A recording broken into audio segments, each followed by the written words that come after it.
As the terrifying specter of the Sino-Russian naval drills now occurring off of both American coasts, which had never before happened in the history of the nation, were ongoing for a number of weeks now, the leadership at the absolute highest levels of the nation were frantically trying to mobilize their reserve and National Guard forces as a response to this massive show of force, which again had been a first in American history, as hundreds of both Chinese and Russian, and even ships from other nations now literally sat off of the east and west coast of the nation. And as they had been conducting live fire exercises for some time within the course of these drills were preparing to go hot beginning on the 4th of October, starting at midnight. There would also be a gargantuan air armada involved in the entire nationwide invasion, taking off predominantly from bases throughout Central America, Canada, and the Caribbean, and even some from Venezuela and South America as well.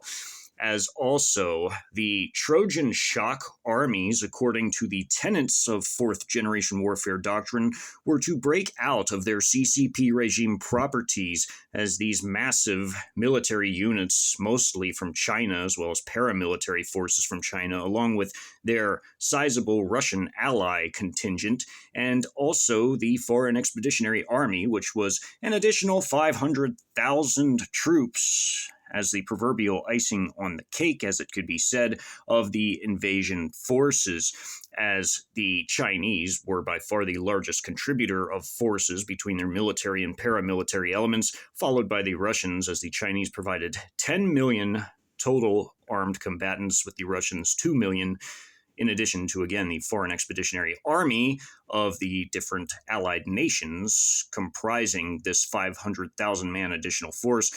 These forces prepared to effectively go straight for the jugular, as it were, when the invasion was set to begin, while even larger external invasion components crossed both the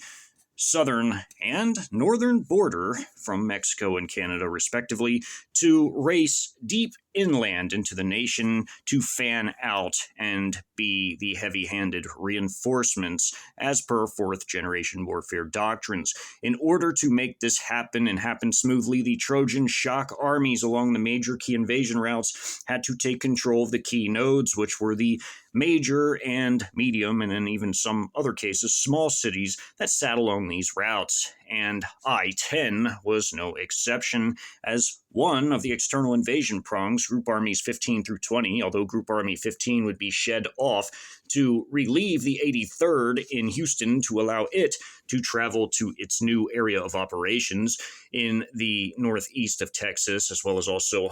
partaking in the occupation of the southeast of Oklahoma, the southwest of Arkansas, and the northwest of Louisiana. The remaining 5 group armies would continue on into the southeastern United States, and a key node along this route was the Port Arthur and Beaumont area. As there were no Trojan shock troops in this particular area of operations, it was to be handled by a different type of external invasion component, namely the beach landing 6th PLAN Marine Brigade, as the first was to act as an external invasion component to assist in the Houston battle. The 6th was to seize control of the Port Arthur/Beaumont area, the gateway to the southeast, as it were, along the key invasion route of I-10, as the external invasion prong of Group Armies 15 through 20 would travel up secondary routes until reaching Houston before getting onto I-10 to push into the southeast. And as this area, again, was the proverbial and literal gateway into this region, the 6th Marine PLAN Marine Brigade had its work cut out for it, as it was incumbent upon them to rapidly seize control of this area. As we go to the map of this area, the Beaumont and Port Arthur area was, again, a critical node that needed to be brought under complete PLAN Marine control, as the 6th Marine Brigade, sailing into the Sabine Lake from the Gulf Coast, would effectively move into the area with its cargo vessels, which effectively held various battalions of the brigade, while its Type 075 assault ship, or landing dock as it was called, this was a helicopter aircraft carrier, effectively sat outside of the Sabine Lake, but still well within helicopter range for the air assault operations, as the PLAN 6th Marine Brigade's Air Assault Battalion was to play a critical role in this operation. The defending forces on the American side had their own defensive plans as well, as they had effectively called up all local units to take to their new posts. And one of these local units consisted of elements of the 1st of the 123rd Marine Battalion of the 4th Marine Division, as this local unit from throughout southeast Texas and southwest Louisiana was being called up to partake in security operations to assist the military logistical forces within the city of Beaumont, as the American Defense Plan called for these forces to be bivouacked at a campsite that was relatively well dug in, which was an empty area of lots that was requisitioned by the state and federal regime for posting these two companies of the 1st of the 123rd, its Alpha Company and its Weapons Company, to accompany this force to dig in to effectively be able to rapidly reinforce the port area, where there were several bases, which were logistical bases, as the city of Beaumont was a critical piece of American military infrastructure, as the port of Beaumont was effectively from whence the heavy units from Fort Hood and even some other installations were deployed, as the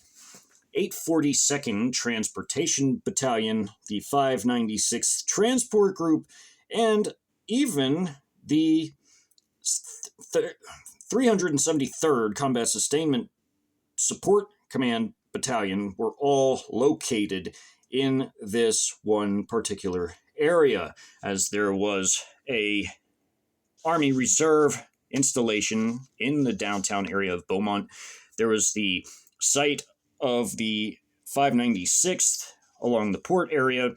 and the 842nd Transport, and even also the U.S. Military Sea Lift Command, which was effectively under naval control, but also was in command of even Army vessels as well, as the Military Sea Lift Command was responsible for the deployment of heavy equipment overseas via ship. And in this area at this particular time, another component of the American Defense Plan was to deploy a U.S. naval littoral combat ship, the Indianapolis, along with various Coast Guard vessels as well, as there was one Protector-class Coast Guard cutter, two Sentinel-class Coast Guard cutters, and one Heritage-class Coast Guard cutter that were patrolling the area of the Sabine Lake and the port areas, along with the littoral combat ship, the Indianapolis, as this was relatively considerable firepower when combining all of these Coast Guard and the naval vessels together, considering the weapon systems they had aboard. It would still not be enough to take on the raw might of the People's Liberation Army naval vessels that sat off the coast of Texas in this area, which effectively consisted of 4 Type 055 guided missile cruisers with their highly advanced Dragon Eye system, which was the Chinese equivalent, or a little bit better, as there were more systems to be utilized, as there were 112 vertical launch missile cells in this vessel with this system commanding it, as they could engage various different targets at the same time in various different domains, whether land, sea, or air, with this system, as well as also there being 4 Yuan-class Type 039 submarines, which also had missile launch capabilities with their YJ-18B supersonic cruise missiles, as well as being able to fire large 533 millimeter torpedoes. There would also be a large usage of the U-Sun underwater loitering munitions, which could attack both submarines and surface ships and was the first of its kind. So this was a highly advanced weapons system in and of itself. And these would be utilized in the assault on the coast as well, as the Sabine Lake would come under heavy assault by the PLAN vessels, as well as also the 6th Marine Brigade's landings, which would occur within the city of Port Arthur itself, as well as also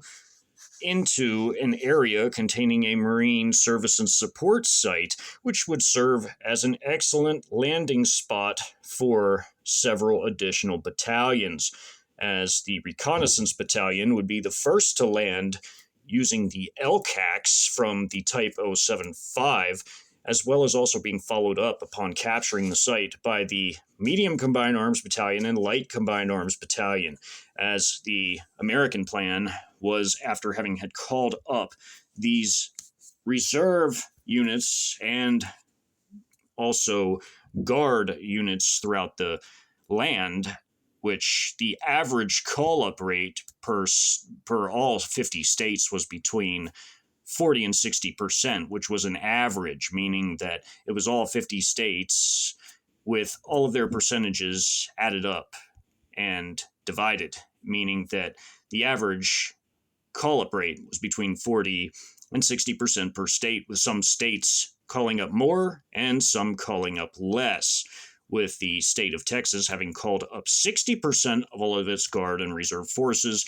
There were sizable contingents of different Guard and Reserve units scattered throughout the state in many of its major and medium cities, and Beaumont was no exception. And as the best equipped of all the forces that the Americans had in the area were, in fact, the Marines of the 1st, the 123rd,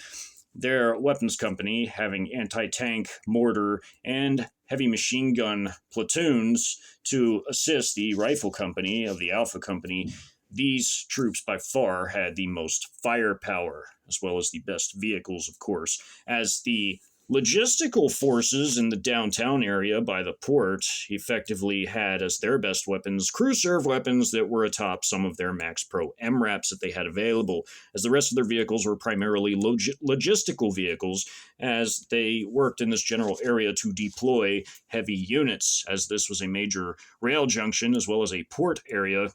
The Port of Beaumont and Port of Port Arthur were very important areas to capture for the PLA for their own use in future operations, as, again, the firepower from sea would be immense, as the PLAN vessels, between just the Type 055s alone, could fire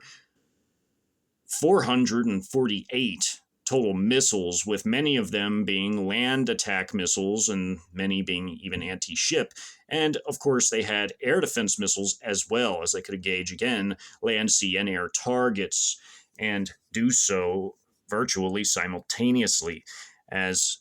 they also had their submarine capabilities. These ships would not only be supporting the operations in the Beaumont and Port Arthur campaign, but would also be supporting the operations in the much larger battle occurring to the southwest in the Houston area, which overshadowed the battle for Beaumont and Port Arthur by massive numbers of troops, aircraft, and firepower overall. But nonetheless, the 8,500 strong 6th Marine Brigade would still have a massive boost in firepower support from the PLAAF, gaining air superiority with 2 squadrons of J-10 fighter jets, as well as also a single squadron of the very hard-hitting Russian Su-34s from the VVS. Each one of these aircraft alone could carry 26,000 pounds of air-to-ground ordnance,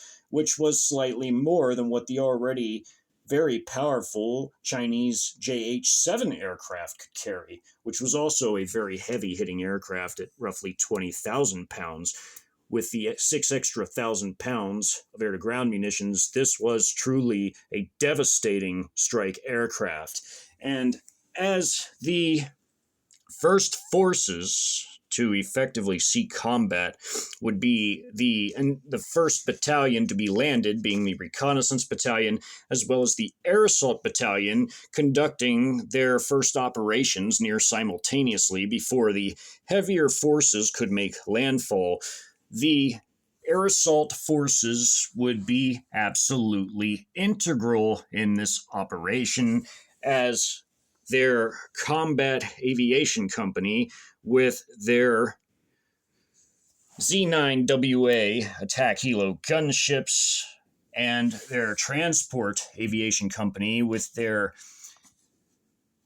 large capacity Z-18 utility helicopters, as the transport aviation company had 15 of these helicopters, each one being able to carry 30 fully combat loaded troops in terms of the troops and all their gear, and could effectively transport at a single time 3 out of 5 of the ground-based companies, as the 4 air assault infantry companies and 1 82mm mortar company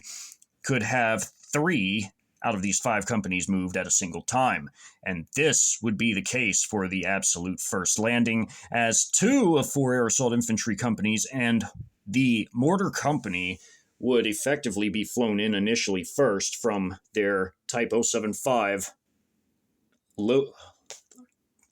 assault ship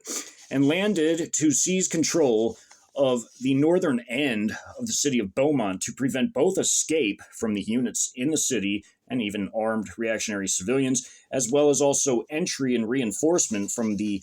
first of the 123rd U.S. Marine Corps units in the area, namely their 2 companies, Alpha and Weapons Company, as the American Defense Plan called for this exact thing to occur in the event of any type of attack on the critical port facilities of the city of Beaumont. As again, the Americans did not expect the largest invasion in all human history to befall them. They expected much smaller scale types of operations, perhaps using proxy forces or limited air and missile strikes. They did not anticipate a full-scale invasion, the largest ever in all human history, falling upon their country. Although in this one sector there were not any Trojan shock units per se, what there was in lieu of this were MSS, or the Chinese Ministry for State Security, which was their secret police apparatus and foreign intelligence service rolled together into one. There were Pakistani ISI for operatives, which was Pakistan's foreign intelligence service, as well as also the Iranian Ministry of Intelligence having operatives, all working together in this area to sow chaos and sabotage ahead of the PLAN Marine operation, as these forces, with large quantities of plastic explosives, would wreak havoc on the motor pool areas and even certain administrative building areas of the American logistical forces in the area, from their military sea lift command installation to the 596th Transport Group site to the 842nd Transportation Battalion's installation or site along the port, as well as even the Army Reserve base, which was a bit further away from the port and into the downtown area. And this would be perfectly timed to coincide with the tandem anti-satellite and cyber strikes that were set to occur at the stroke of midnight, as the first volleys of Chinese Dongnang 2s and 3s and other weapons, as well as Russian S-500s, would be set to knock down all American military satellites and some commercial satellites in the first volley, followed up by the rest of the commercial satellites being removed in follow-up volleys, as it would take several volleys of these anti-satellite weapon strikes to fully remove all American satellites, and even the commercial satellites would need to be destroyed so the U.S. Armed Forces could not piggyback off of them. And this would coincide with a tandem cyber strike, which would effectively remove everything that was connected to the internet, which included grid, telecom, standard internet, and also military networks, which would cripple American military communications, as their military networks had connections to the internet as well, and thus could be hacked, as anything with connections to the internet could be hacked. And this included the grid, the power plants and water systems, and again, telecom, standard internet, and more. As electronic warfare assets would be provided by the Type 055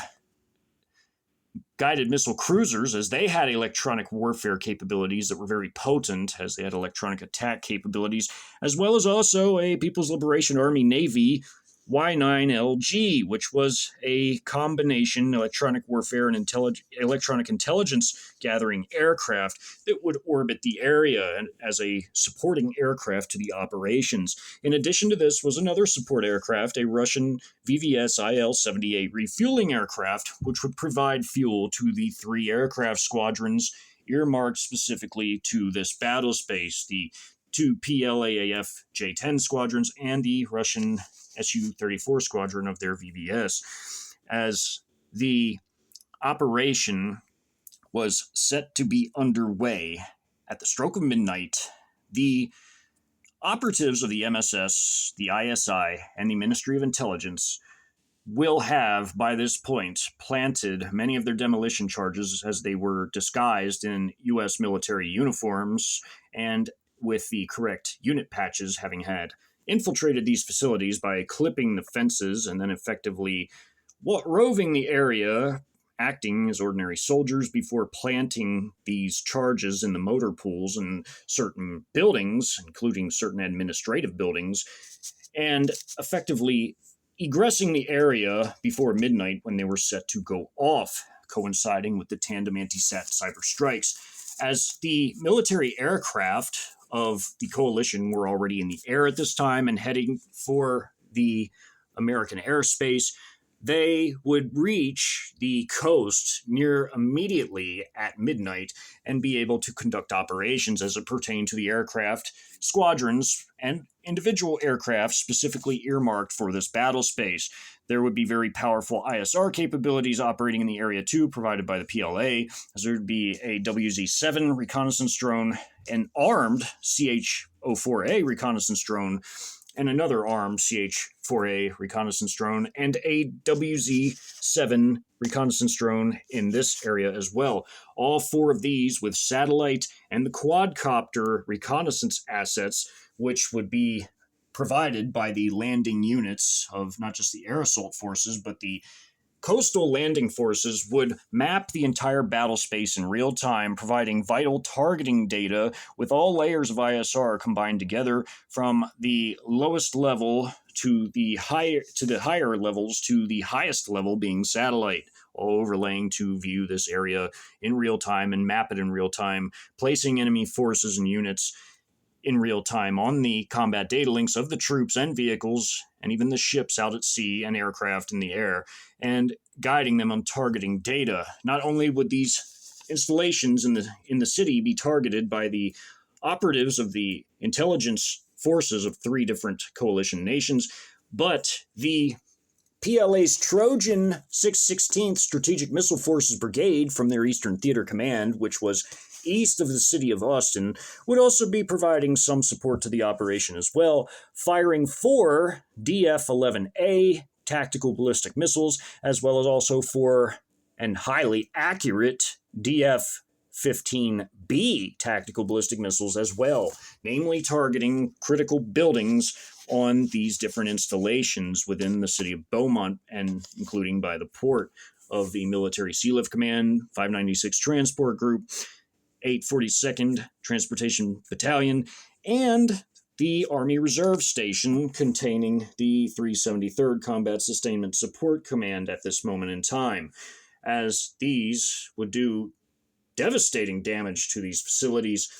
This would add to the chaos already created by the loss of American ISR and communications capabilities, including redundant systems from the electronic warfare provided by the Y9LG aircraft, as well as also the vessels further out at sea, which would be launching devastating cruise missile strikes with their combination of their YJ-18As, as well as also their CJ-10s, and they would use even their HHQ-9s to shoot down American sea-based helicopters from the Indianapolis, which was the littoral combat ship operated by the Navy in this area, as well as also the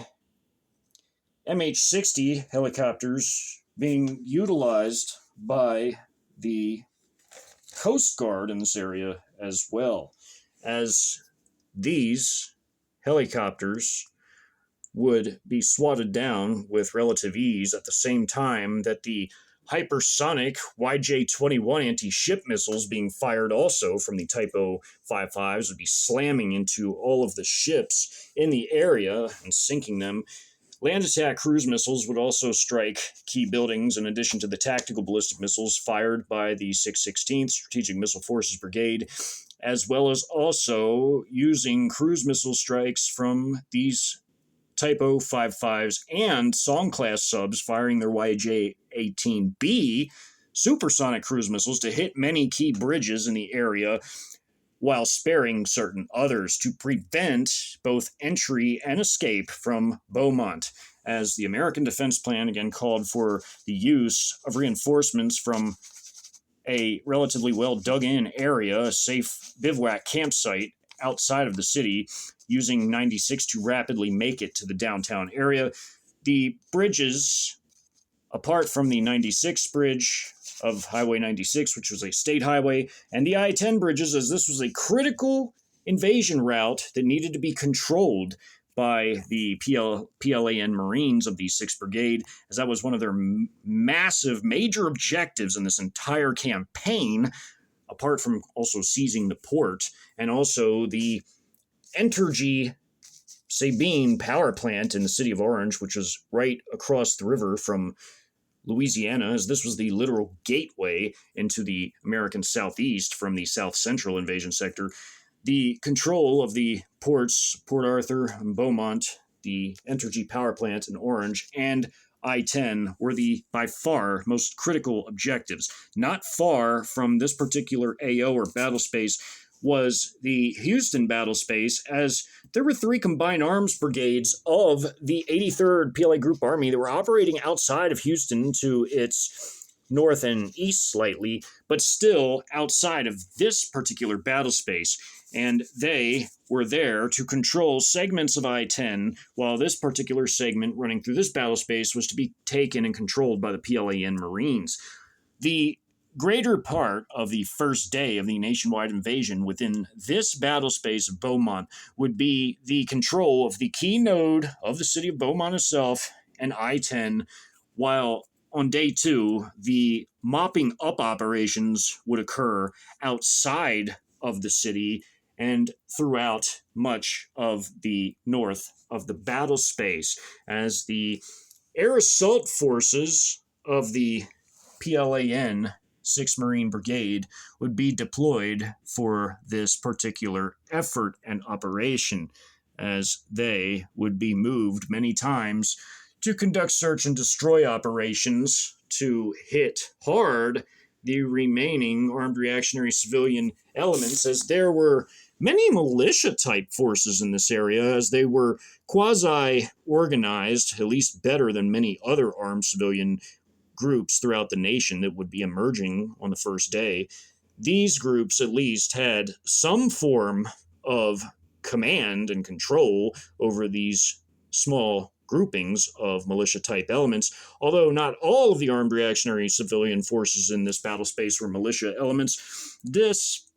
was a part of the country, like many other parts, that could be called a good old boys type of area, where there were many types of armed and, again, well-equipped, quasi-organized armed civilian groups. They were relatively small, but they were much more effective than were standard armed civilians that lacked any type of organization, cohesion, coordination, logistical capabilities, proper equipment, etc. These forces were slightly better and would put up more of a fanatical fight, even on day 2 as they were being savagely hunted down by the air assault forces of the PLAN 6th Marine Brigade. But some of the heaviest fighting on the first day, besides fighting that would erupt in the downtown area, would be combat occurring against the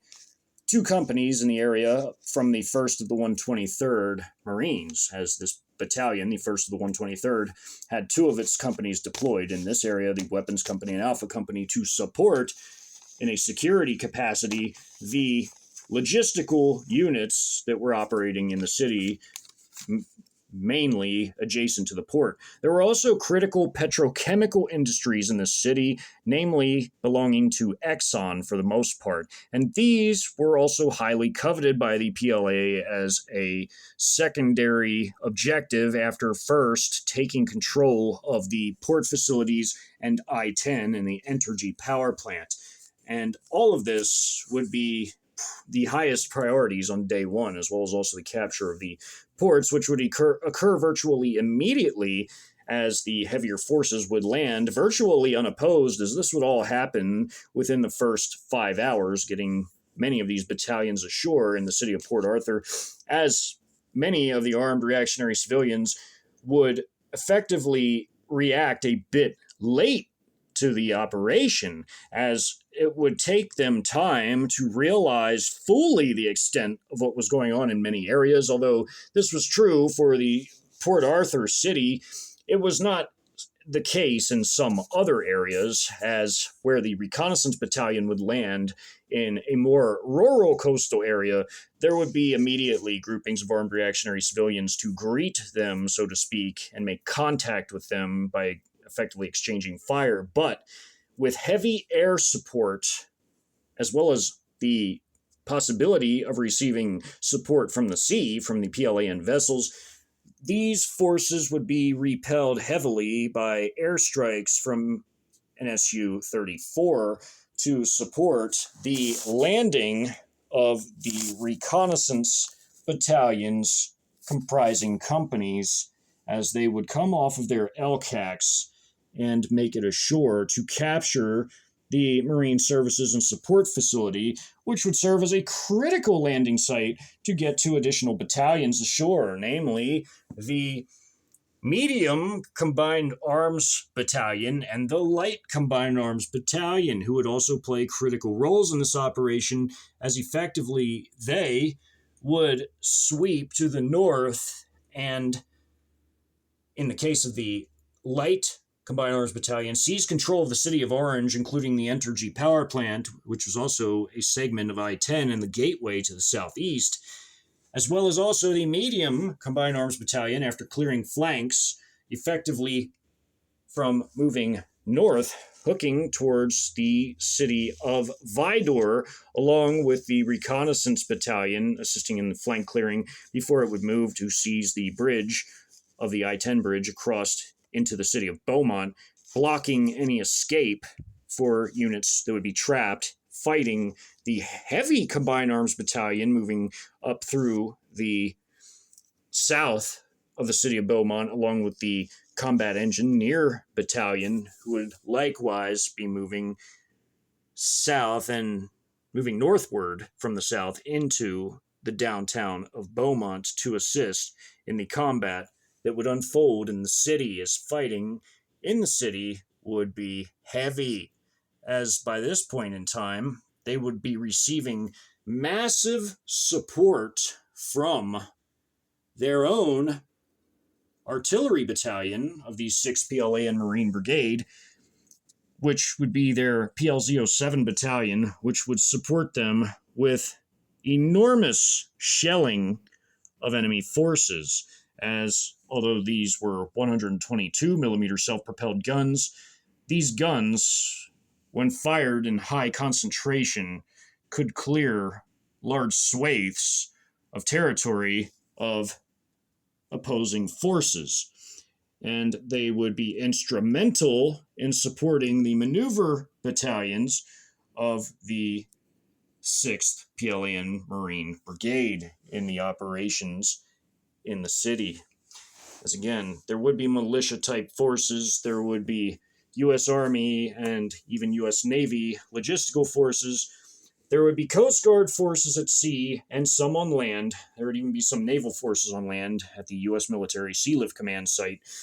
And, of course, U.S. Marine Corps forces as well, who would be hit heavily, as these by far were the most powerful defensive forces that the Americans effectively had in the area to throw at the People's Liberation Army Navy Marines. As the naval forces would prioritize initially the targeting of all American ships in the area,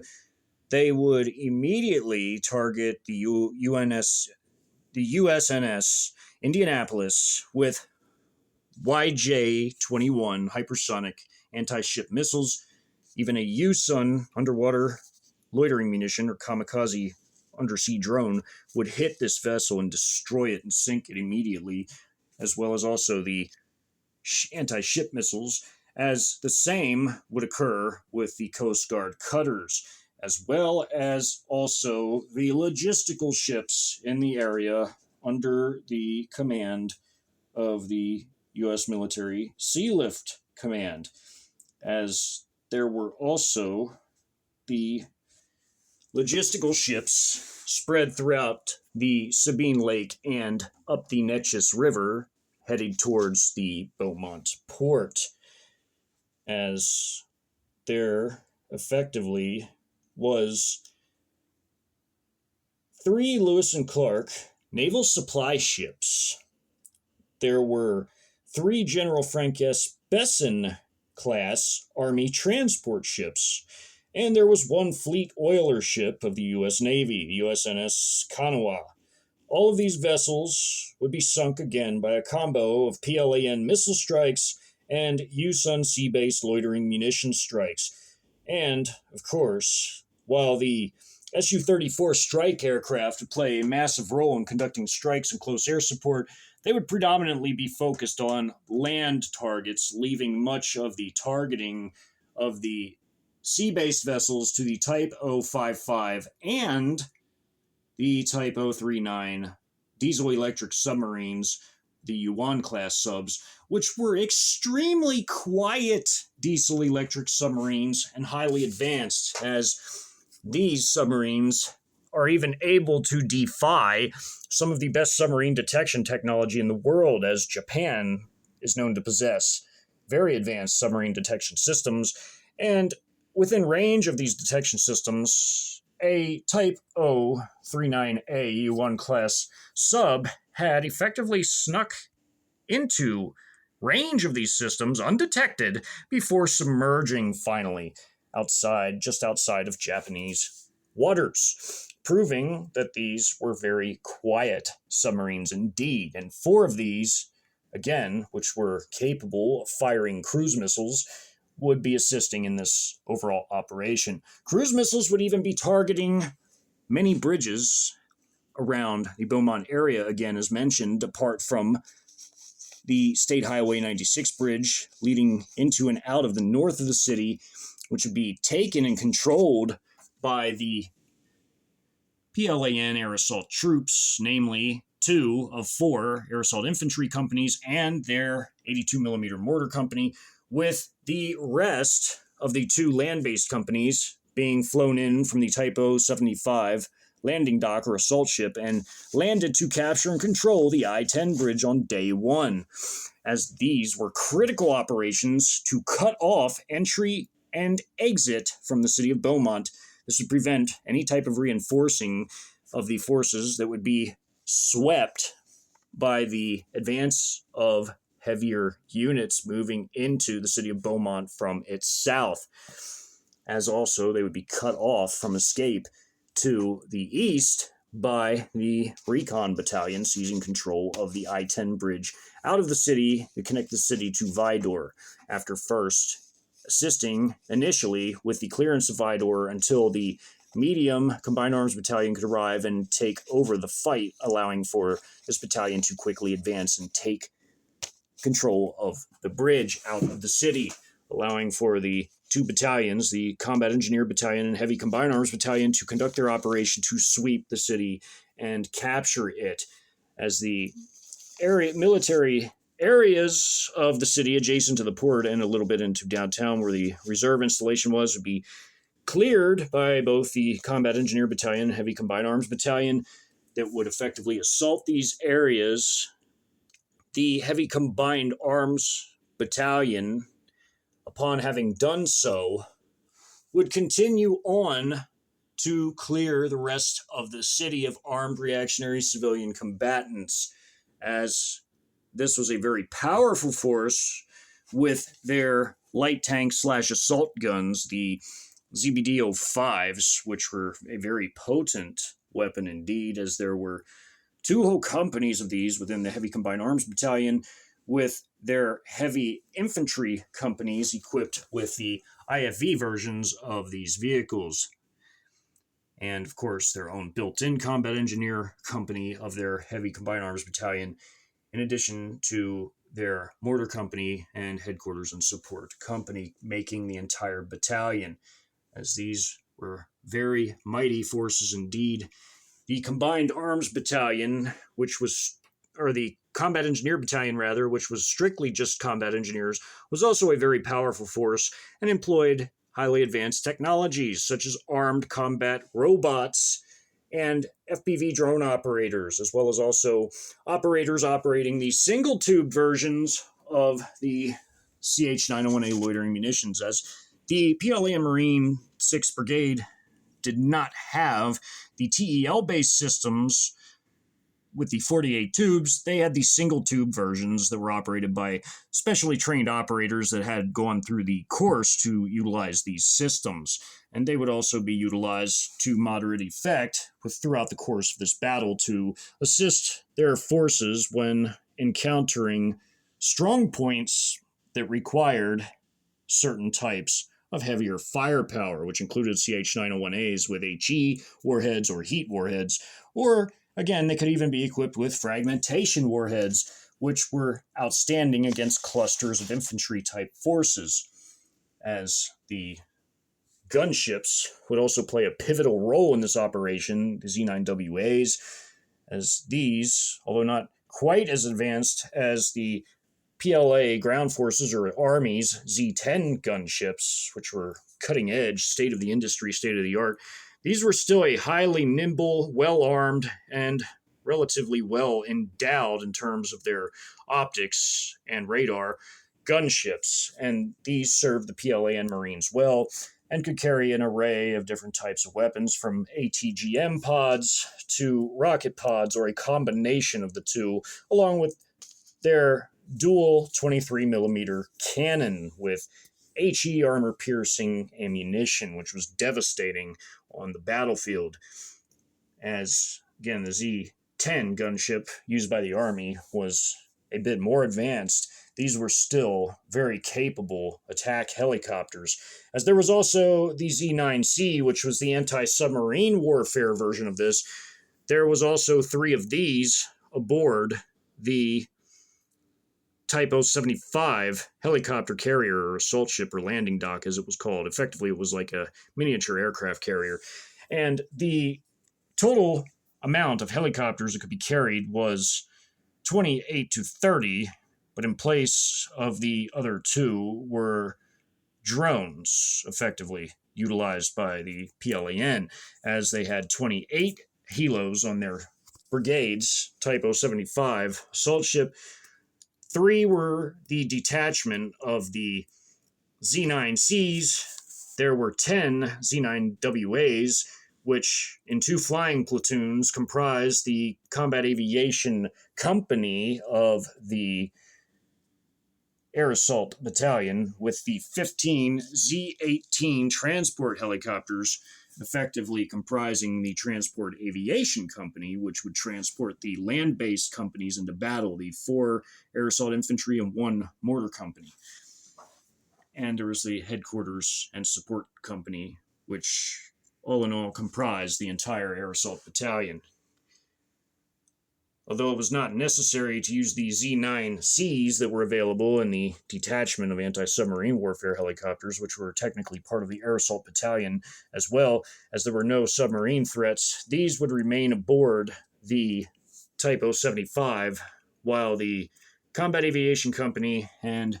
Transport Aviation Company would together move the troops immediately into battle to take the north of the city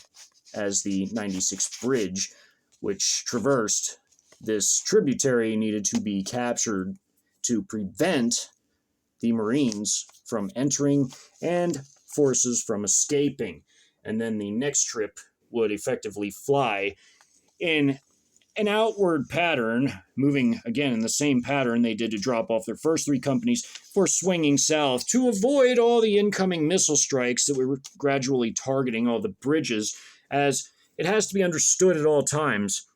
This particular area within this 45 by 30 mile battle space was effectively crisscrossed by a number of tributaries, canals, and other waterways. And there was a number of bridges. There would even be fighting to cross a canal that effectively ran between the city of Port Arthur and the south of Beaumont area. That would have to be fought through by the Combat Engineer Battalion after having had landed within the first several hours of the campaign. As it would take a total of 5 hours to land all the battalions. The first to be landed, of course, would be Combat Engineers and Heavy Combined Arms Battalion, followed by the Air Defense Battalion, then the Artillery, and then the Support Battalion. Again, it would take 5 hours to land them all, but within the first several hours, these two battalions would be, of course, landed first. And as all of this would, again, be effectively a rapid lightning strike attack to the American jugular in this area, the Americans, again, having no ability to communicate, not even redundant communications, as these would be jammed by the electronic warfare aircraft, the Y-9LG, and the ship-based electronic warfare capabilities from the Type 055s operating out further away from the coast, but still within range. The ability to rapidly organize would take time, as the Americans would not be able to organize rapidly and would have to use messengers to spread messages to gather together in their emerging clusters like they effectively would do all throughout the nation, as messages would have to be spread by foot within line of sight or earshot communications. And again, spreading messages over longer distances would be very, very hazardous, as the real-time AI battlefield data processing system, whose eyes and ears were everything from the PLA's radar equipment to their ELINT equipment to their SIGINT equipment to their drones, satellites, and more, would effectively be deeming different elements and entities as threats or non-threats based on the collected data. And the highly advanced artificial intelligence system was more than capable of, within milliseconds, sorting through various combat data and information and effectively returning in seconds the proper advice or direction to the forces on land, sea, and air. And again, everything from the PLAN naval forces to the PLAAF Air Force and the Russian VVS Air Force to the strategic missile forces, which effectively in this instance would be the 616th, supporting the operation along the coast where the 6th Brigade of the PLAN Marines was landing, would all work together to rapidly ensure that all objectives were either captured and or destroyed in this operation. And day one, and relatively soon within the opening hours of day one, would be a resounding success in this operation. Although there would be sporadic fighting that would occur inside of the city until the end of the first day. The second day would effectively be a gigantic mop up operation. Again, most of the mopping up occurring outside of the city to its general north, as the armed reactionary civilians in the entire area, some would effectively be wise and flee the area before they could be completely annihilated, while others would stay and try and fight. The fighting in this area would be excessively bloody and violent, as there would be a total, when adding together all the ground based Army and also the smaller number of Marine Corps personnel, a total of 1,715 personnel in that category, while there would be 200 ground based naval and Coast Guard personnel, and there would be at sea 480 naval and Coast Guard personnel between all of the vessels. And most of these personnel would be totally wiped out by the combination of the sea-based weaponry and, of course, the air-based weaponry, including even that of the gunships of the Air Assault Battalion of the 6th Marine Brigade of the PLAN, and all the ground-based weaponry, including the Field Artillery Battalion of the PLAN and their maneuver forces. A small number of American military personnel in this campaign would be taken as POWs, and the same could be said of the armed reactionary civilians who would rise to the challenge and try to effectively combat these invasion forces. And this would come, again, at a great cost to the defenders.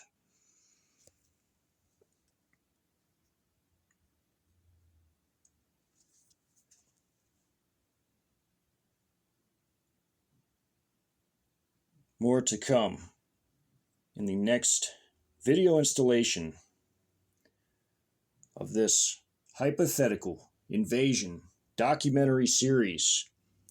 highlighting fourth generation warfare doctrines utilizing a Sino-Russian coalition invasion.